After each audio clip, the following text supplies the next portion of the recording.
The Messiah said, "When you come to know yourselves, then you will become known, and you will realize that it is you who are the sons of the living Father. But if you will not know yourselves, you dwell in poverty, and it is you who are that poverty."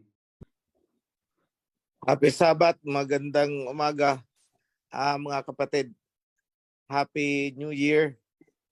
This is the first Sabbath natin at natutuwa ako na nagkatipon-tipon kayong lahat. Mula sa pinakamaliit na chapter, pinakamaliit na cluster hanggang sa Mount Zion. Mga kapatid, gusto kong samantalahin itong pagkakataon na muling sariwain sa inyo kung paano tayong nagsimula. Barely 3 years ago, sinimulan ko yung pag-air sa YouTube channel natin, Oferian Heritage Conservatory Channel. Kung natatandaan ninyo, it was in the portion of Covenant series. There was a video na sinabi ko, I will revive the priesthood. I will revive the covenant. Then we must rebuild the temple. At the time ng mga panahon na yung sinabi ko yun, wala pa akong kontak sa kapatiran. Hindi pa nabubuo ang kawan, hindi pa nagkikita-kita. So, technically, ako'y nag-iisa ng panahon yun. Hindi ko alam kung paano lalabas upang makatagpo kayo. So, the only communication line nung panahon yun is sa comment section sa YouTube. Nung binitawan ko ang salita na i-revive ang priesthood at ang covenant, hindi ko alam kung paano ko gagawin. Financially, I cannot do it. Magkano ang gagastusin para sa pagtatayo ng temple? Pero ngayon, sa mga naririyan sa Mount Zion, tingnan nyo,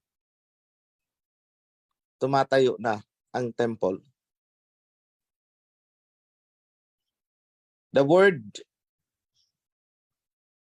has materialized on the physical plane. Nakikita, nahahawakan nyo na yung manifestation ng salita. Ako ay nagpapasalamat sa mga tumulong at patuloy na tumutulong, hindi lamang sa aspetong finansyal, kundi hanggang doon sa mga pumupunta ng Mount Zion upang magtrabaho. Humawak ng pala, magpasa ng semento, magbaging ng mga graba, all of those nakita ko. So, sa akin is, habang tinitingnan kong unti-unting tumatayo ang temple, parang nakikinikinita ko ang ancient days nung una nilang itinayo ang temple. Para sabi ko, parang nauulit lang.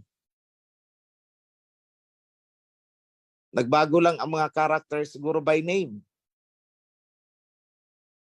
But in spirit, isa pa rin. Yung pa rin. Hindi nagbabago. Kaya nga, nasusulat. Paulit-ulit ko itong sinasabi sa inyo. What has been will be again. What has been done will be done again. Nothing has changed under the sun. Kung ano ang noon, mangyayari ulit ngayon. Kung anong naganap noon, magaganap ulit ngayon. Walang nagbago sa ilalim ng sikat ng araw. So andito tayo. Noon, bumangon ang kingdom. Panguna ni King David. Na ulit-ulit ngayon. As prophesied, isinulat ni Prophet Amos, the kingdom of David will be revived. The throne will be rebuilt. Muling itatayo. Kaya lang hindi ni-appreciate yan nung kayo ay mga nasa sekta-sekta pa kasi ang pagkakasulat, imbis na kingdom of David, ang isinulat ay tent of David. Tulda ni David. Hindi na lang sinabing palasyo ni David o kaharian ni David. So maling-mali. Kaya hindi, we got lost because of the translations. Sinabi din ng Messiah sa Matthew,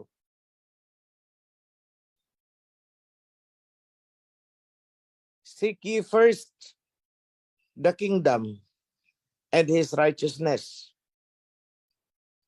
Kaso, umintra ang mga doktrina. Seek ye first the kingdom. Ang itinuro sa atin, ang kingdom ay nasa alapaap. Kaya tingala tayo ng tingala sa mga ulap. May mga sekta na aakyat pa sa langit. Pero anong sabi? Tamang translation yan. Revive first the kingdom. Unahin niyong i-revive ang kingdom.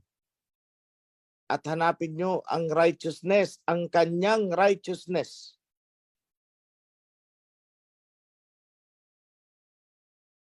Maraming nag-claim na righteous. Pero ano yung righteousness na ipinapahanap sa atin? Yung righteousness ng Aba.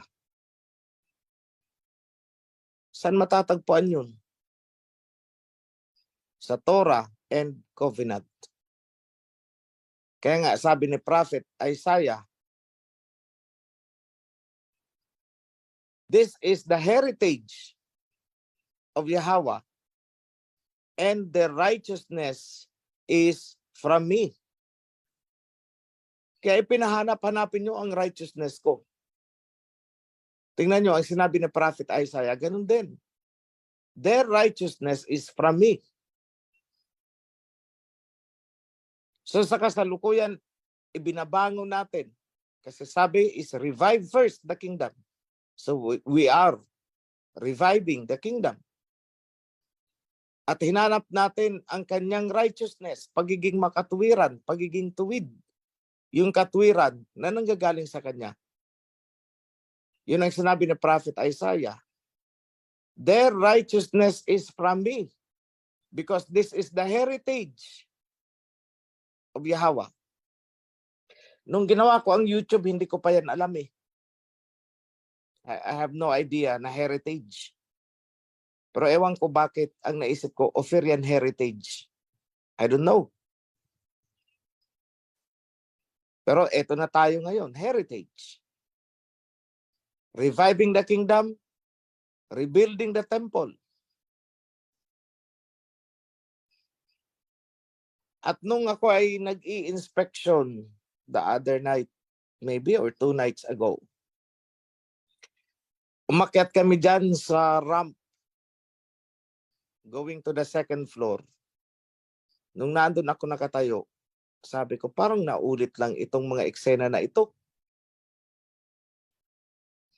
Then I remember today, barely a few minutes bago ako pumasok sa Zoom, nakasulat dyan, na ang covenant will be proclaimed from the temple. Book of Revelation yan. So ibig sabihin, ang idinidescribe dyan, lahat ng nilalaman ng Book of Revelation ay future end time events. Sa dulo ng panahon yan, sa atin yan. Ipoproclaim ang covenant mula sa temple. So sabi ko, kaya pala, sabi ko, itong upper decks na ito ay storage ng ipapa-imprenta natin ng mga Torah and Covenant that is intended for distribution worldwide. Kasi it will be proclaimed, ibig sabihin, manggagaling talaga sa temple. Kaya sabi ko, oh, nag-jive na naman na dinesisyonan ko na ang upper deck, second floor and third floor, ay doon natin itatambak ang mga inimprenta. And the first reading of the Torah, gagawin natin sa inauguration ng temple. So ganyan din pala ang nangyari noon. Pagkatayo ng temple, during the inauguration, binasa ang covenant, the Torah and covenant. Actually, kung anong babasahin, dinadaan-daanan nyo dyan. Kailang hindi nyo na-appreciate. Nandyan yan. Nakita ko eh. Ito pala ang binasa na covenant.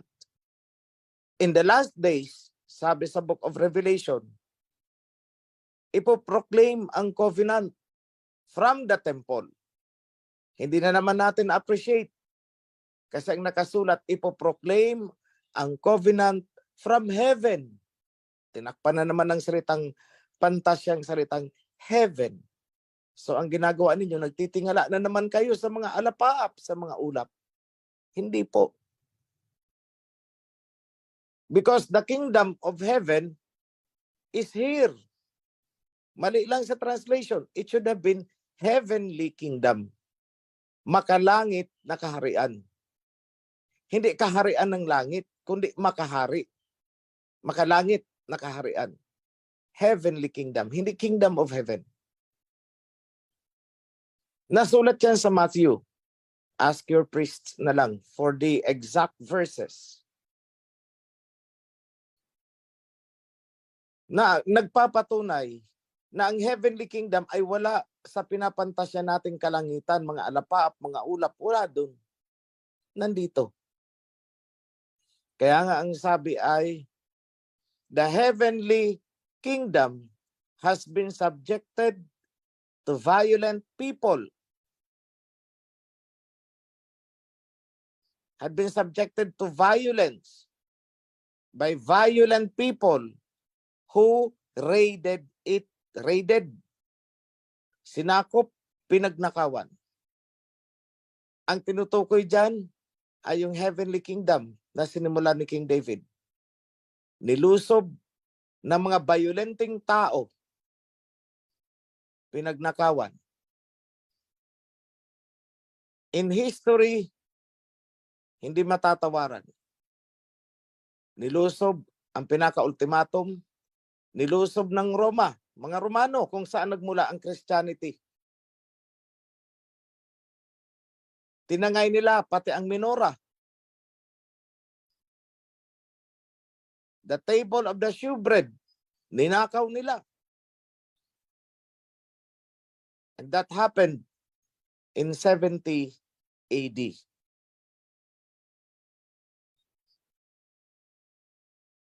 Binulabog nila ng todo ang Jerusalem, kaya na-wash out na ang kahuli-hulihang tribo na iniwan doon ng Misaya. The tribe of Judah was dispersed. Saan ito napunta? Ang iba pinaglaruan sa Roman Coliseum. Have you heard about yung mga gladiators? Sila yun.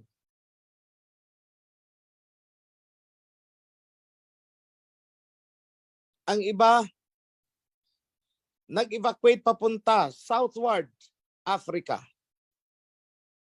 Anong nangyari bandang huling panahon? Sila ay sinalikop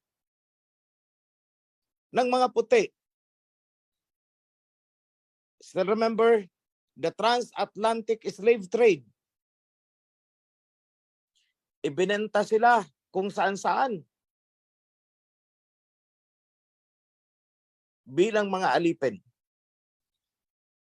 That fulfilled Deuteronomy 28. Na you will be sold as slaves. And today, anong nangyari sa lupain na ibinigay sa mga Israelites? It was divided. Hinati. Kinuha ng mga puti. Yung mga nakikita ninyo dyan ngayon sa Israel. Na mga tisoy-tisoy, parang mga Amerikanong itsura na nagkukunwaring mga Hudyo. Sila yung mga Hudyo na nagkukunwaring Hudyo na sinasabi dyan sa Book of Revelation. Wala namang iba. Sino ba? Wala. Sila lang yun. They who claim to be Jews but are liars. Mga sinungaling. Isang pamilya lang yan. Magkakapatid na lahi, isa ang pinagmulan.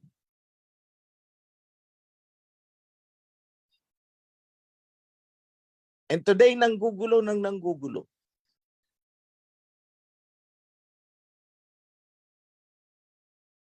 Kung napanood ninyo ang World Territory Series, then isinunod ninyo ang Two Witnesses series, doon nyo ma-appreciate yung sinasabi ko.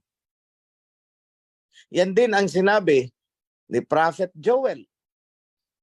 That in the last days, didilim ang langit, hindi natin makikita ang buwan. Hindi makikita ang araw, hindi makikita ang mga stars. Didilim. Bakit? Digmaan. War.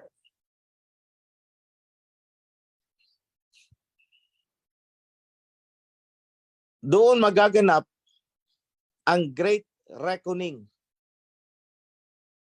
Dahil babawiin ng Messiah ang Jerusalem. Ibig sabihin, palalayasin yan mga peke na mga Hudyo.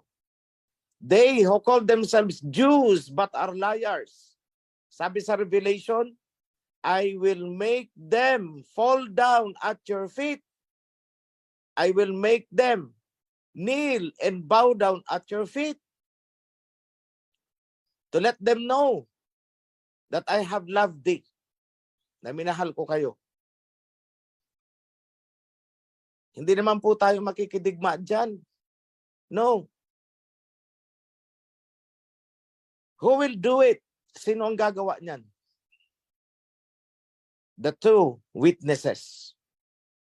Andyan ang Russia, andyan ang China, sila ang superpowers na sinabi sa Book of Revelation na two olive trees in front of the throne of Yahweh, kung saan nagmumula ang golden tube na may dumadaloy na golden oil. I explained that 3 years ago. Oil.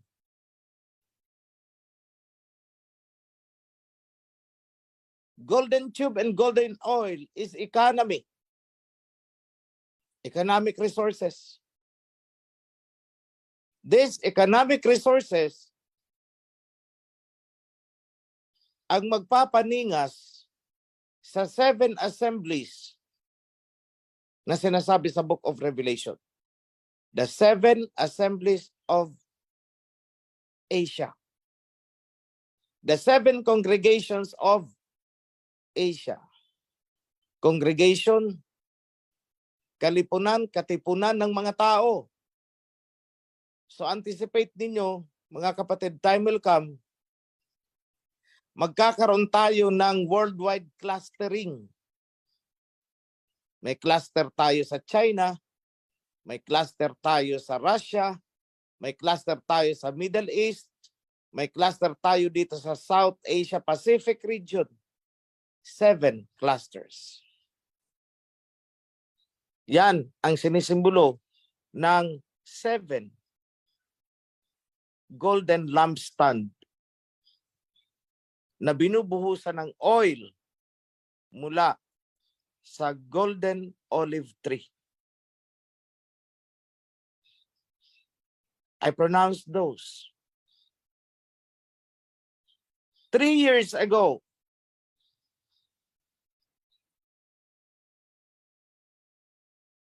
sinabi ko na rin itong kaguluhan dito, South China Sea, yang dyan sa strait na yan, Taiwan Strait. Gusto ko sanang warningan noon, pero sabi ko hindi, madidistort ang normal process. What should be, should be. Mangyari ang dapat mangyari para matapos na.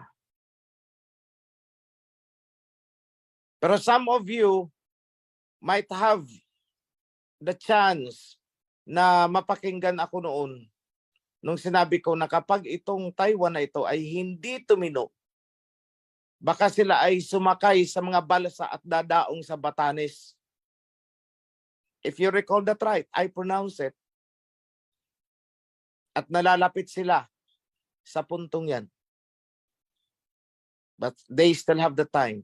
But very short time na lang. Nung winarningan ko ang Myanmar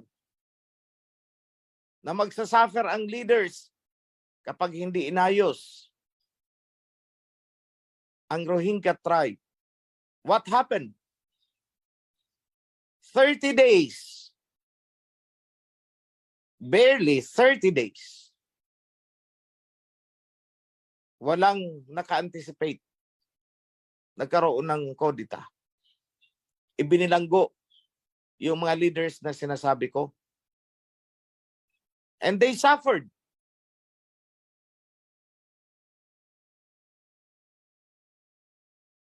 Sinabi ko rin noon, the Middle East will unite. In many occasions, mag-unite ang Middle East. Now, Iran and Saudi Arabia nag-unite.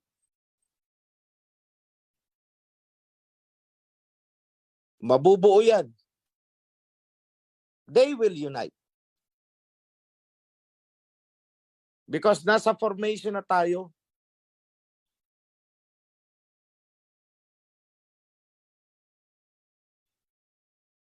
And as I talk today, Xi Jinping is in Moscow. Nasa Moscow po si Xi Jinping. Bakit? To fulfill the word. To fulfill the prophecy. But they themselves may not know why they are doing it.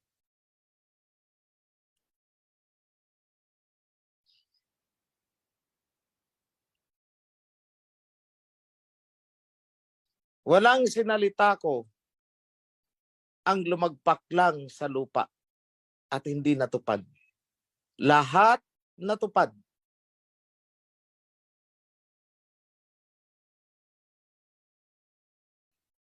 I said, dollar will fall down. America will fall down. Their economy will collapse. I said that 3 years ago. Panoorin niyo ulit, tingnan niyo ang mga petsa kung kailan ko in-upload ang mga pronouncements ko. Kaya ako'y kinutya ng todo-todo. Ako daw ay false prophet. Pero kung false prophet ako, bakit natupad ang mga sinabi ko? May mga prophecy ko si Nostradamus na hindi natupad, pero ako ni isa. Walang hindi natupad. All of them nangyari.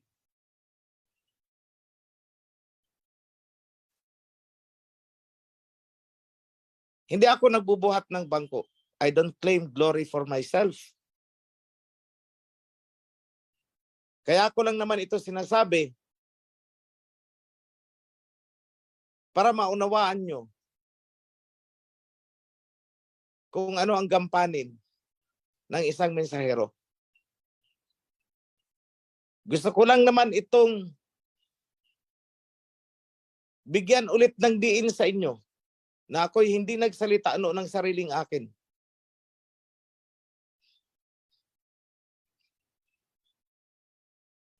Noon, kinukutsa ako, 3 pastor ng Adventist. Nakakausap ko daw ba ang kanilang Diyos? I did not answer. What I said, time will prove. Patutunayan ng panahon ang mga sinabi ko.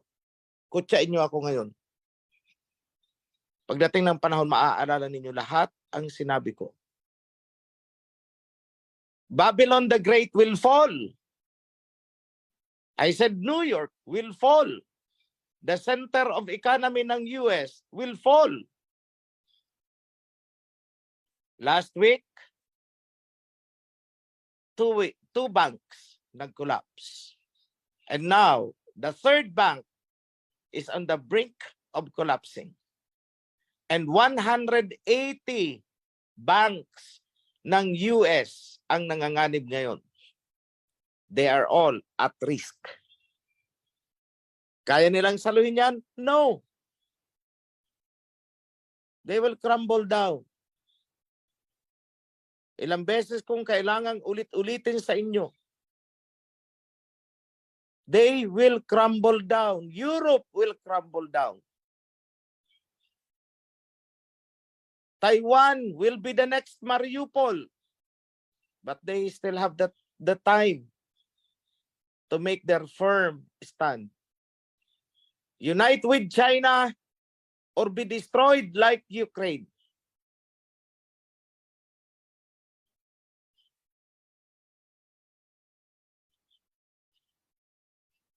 Paulit-ulit ko din yan sinasabi sa inyo noon. Sa mga sumubaybay, sa bawat lumalabas sa aking bibig, alam ninyo yan.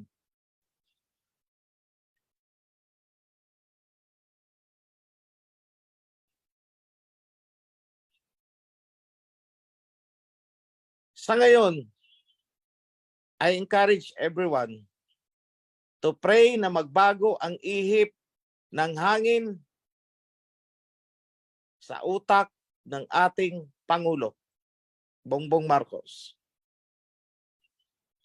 Kung naaalala niyo ang exact words na sinabi ko noon, I have nothing personal against Bongbong Marcos. I am not a politician. Pero ang hindi ko lang gusto sa kanya, time will come, didila yan sa puwet ng mga kano. Sinabi ko yan 2 weeks before election. Now, it is happening. May mga nagalit pa sa akin noon na maka-BBM.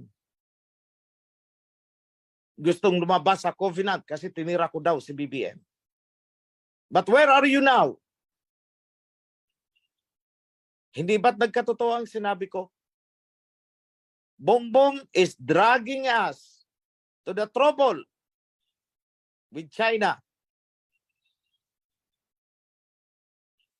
I appreciate so much yung sinasabi ni Harry Roque. Tanggapin po natin na ang China ang pinakamahalaga, pinaka-importante na economic partner ng ating bansa, hindi po ang US. So bakit natin aawayin ang ating economic partner?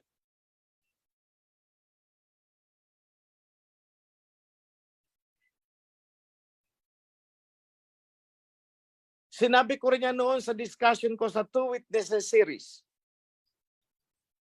Awayin nyo ang China, baka bumalik tayo sa paghabi ng abaka para may ipang suot sa atin. Tumingin kayo sa loob ng inyong mga bahay. Yan ang sinabi ko noon. Anong gamit dyan ang hindi made in China? Yang mga cellphone na hawak nyo, Kahit tatak USA yan, component sa loob, made in China. Then why do you hate China? Gumising kayo sa katotohanan. You cannot hate the two witnesses. Unawain mo nang mabuti.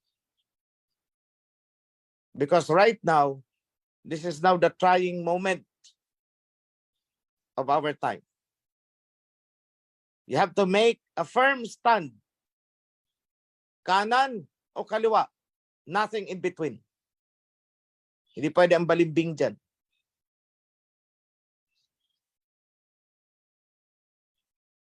So before I close my short message, ibabalik ko kayo dyan, kayong mga nasa Mount Zion at kayong mga naka-live. The temple is rising. At tulad ng nasusulat sa Torah, sinabi, the temple will be rebuilt in times of trouble. Sinadya ba natin na i-rebuild ang temple during the times of trouble? Hindi.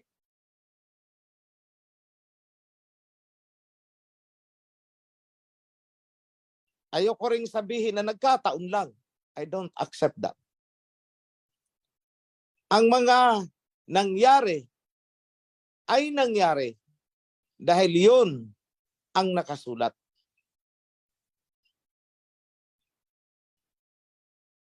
Pagtulong-tulungan na natin na matapos yan as soon as possible. Nananawagan ako sa mga nagtatamasa ng pagpapala dyan, ibuhos nyo na ang pwedeng ibuhos. Nothing is lost. Wala pong anomaly, walang corruption. I monitor every single centavo na lumalabas.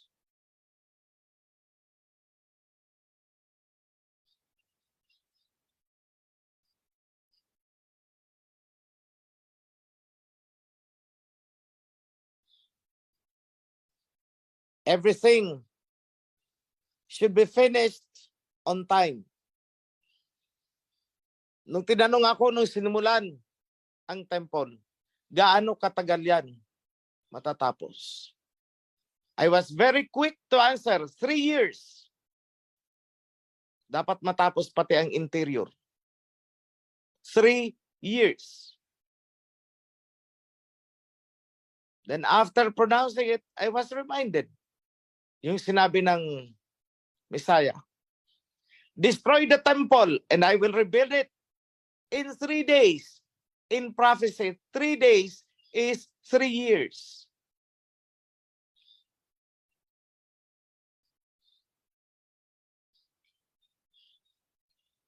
Pagsumikapan ng bawat isa sa atin na maging kabahagi, kahit maliit, maging bahagi sana kayong lahat sa pagtatayo ng temple in one way or another. Kung anong meron kayo.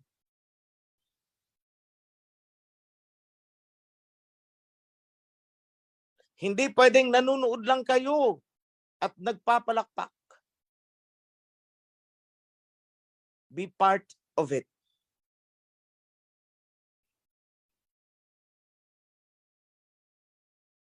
Effort, financial resources, kung anong meron kayo na pwedeng makatulong, give it. Not to me, but to our Yahweh Da'alahayab. Hindi sa akin ang temple. Sa kanya yan. Nobody should own the temple. No one should claim ownership of the temple. We are all but stewards. Mga tagabantay.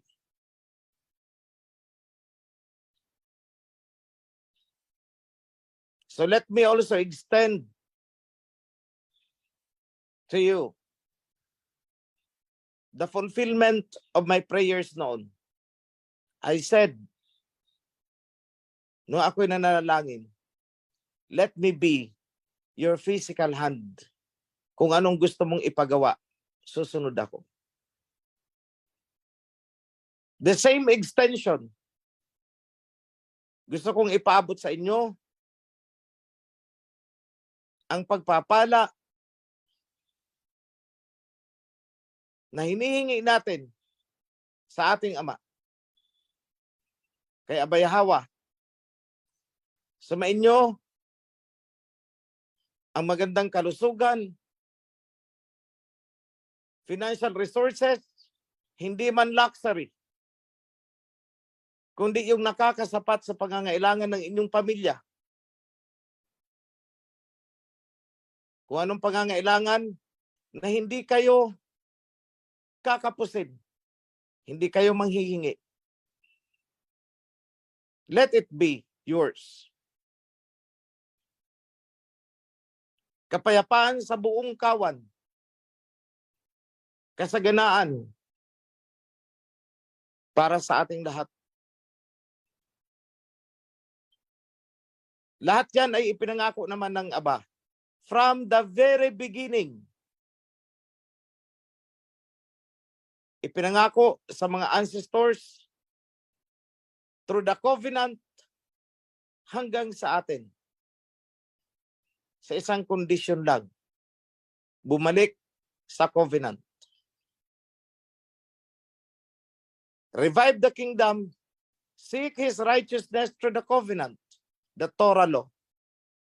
And all these things will be added unto you. Hindi nagsisinungaling ang ating alahayam. So let it be in the name of our Messiah Hawashai. Yada. Happy New Year, mga kapatid.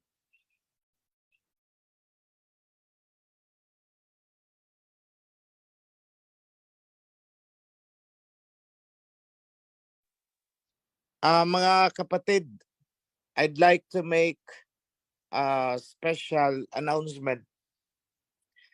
Gusto kong i-welcome ang ating mga kapatiran ding Muslim na nasa Mount Zion ngayon, kasama ang kanilang dato, kagaya ng sinasabi ko sa inyo noon. Ang mga Muslim ay ating mga kapatid. Ituring natin silang mga kapatid. Sapagkat ang pinagmula nila ay kay Ismael, anak ni Abraham. Tayo naman ay nagmula kay Isaac. Isaac and Ismael are brothers. So tayong nasa baba, we should treat them as our brothers. Sinabi ko na yan sa inyo mula pa noon, 3 years ago na ang nakakalipas. Kung meron mang dadamay sa atin sa oras ng ating mga kagipitan, yun ay ang kapatid.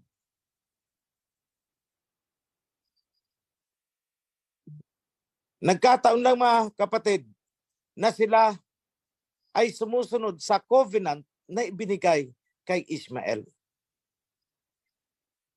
At tayo naman ay sumusunod sa covenant na ibinigay down to Isaac and to Jacob. We are not enemies.